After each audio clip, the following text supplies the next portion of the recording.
Hey y'all, just wanted to go over the assignment from yesterday, lesson 3. Most of you were on the right track, but kind of gave an answer that wasn't a full answer, so I kind of want to go through these.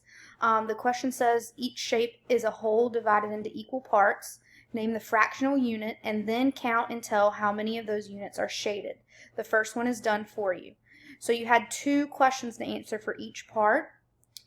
This is divided into 4 pieces, so your first answer would be fourths, and 2 fourths are shaded.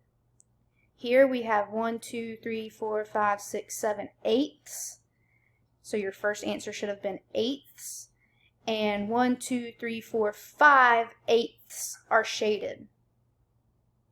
Here we have 3 pieces, so it's divided into thirds, and 3 thirds are shaded. This one is divided into halves, and 1/2 is shaded.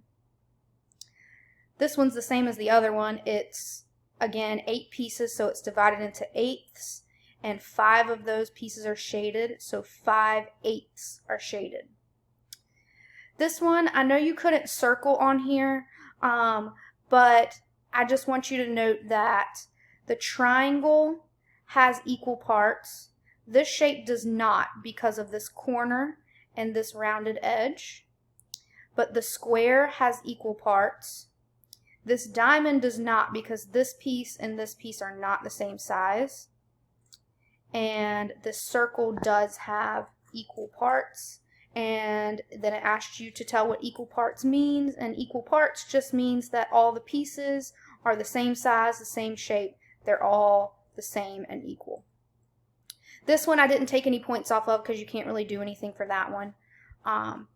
This last one says Charlotte wants to equally share a candy bar with 4 friends.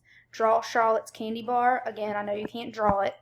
Show how she can divide her candy bar so everyone gets an equal share. What fraction of the candy bar does each person receive? So if you have Charlotte, that's one person, and then her 4 friends, that means there's a total of 5 people. So she needs to divide the candy bar into 5 pieces. So she's dividing it into fifths, and each person would get 1/5 of the candy bar. All right, hope this helped.